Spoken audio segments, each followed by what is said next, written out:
The Great Aussie Pub, our very own unique style of watering hole. Part of our mythology and our national identity. The Great Leveller, often the heart of a community. A place to congregate.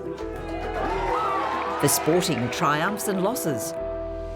Meat raffles and music. A reflection of society, the pub brings us together. So, what makes a great one?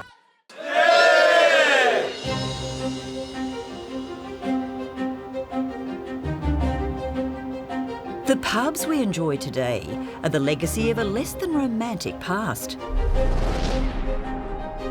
Convict and gold rush heritage guaranteed a hard drinking start. And for decades, our pubs were dominated by male drinkers after a hard day's grind.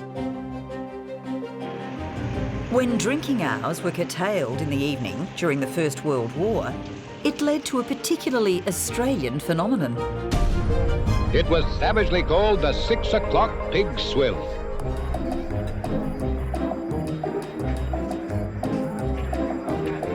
In those days, the hotels were just drink houses, nothing more. Just brown lino everywhere, no furniture, whatever. You wouldn't have anything which would interfere with the action. Introduced to quell drinking habits and encourage a solid home front during the war, instead, it created an hour of binge drinking. Between knock-off at 5 and the pub closing at 6, the aim was to sink as many beers as possible.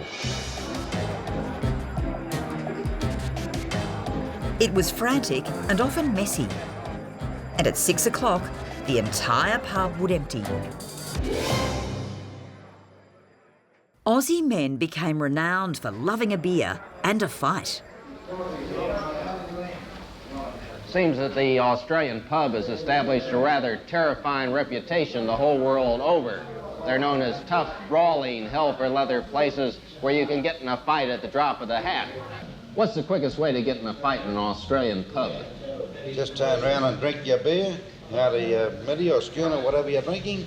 Turn your glass upside down, and that's it. You challenge everyone in the bar. Oh, a difference in opinion regarding sport, the main thing.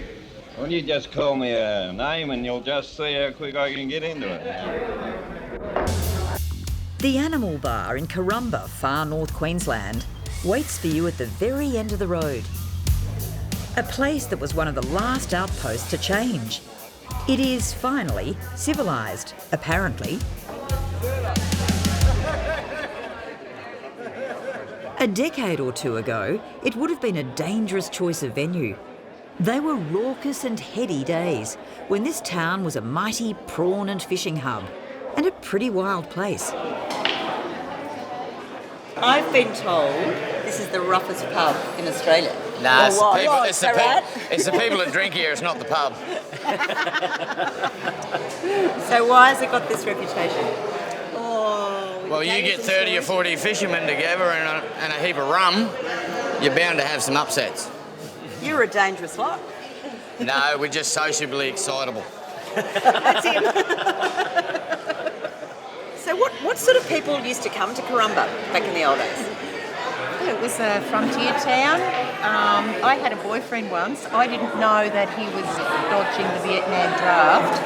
We'd been engaged for 5 years, and then one day he said, "You'll never be Mrs. Phillips." And I said, "Why not?" He said, "Because my name's Wilson." Who knew? You know, and that was most of the fellas that came to work on boats. They were all running from something. 90% of fishermen go fishing to get away from it all. And it's not generally hiding, it's just isolation. Yeah.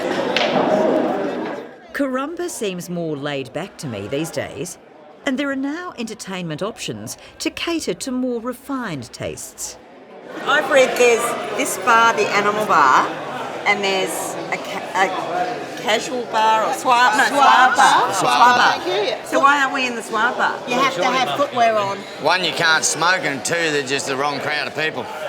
There's a tree over there with thongs because you need footwear, so if you don't have footwear, you can go over the tree. And most of us are here, our footwear matches our underwear. It's non-existent. Kyra Hill has been a regular here since she moved to Corumba in the 90s to take up shark fishing.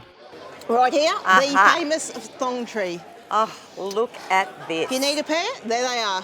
There's usually jocks up there too, but I don't even know who took them off. There's usually jocks up there. Why would people need jocks? Yeah, hey, some things you just don't question. Jocks to get into the swab bar too. Oh, one year they did. They put a rule on that you had to have a tie to go into the swab bar. So that's what the boys did. Well, just a tie, nothing else.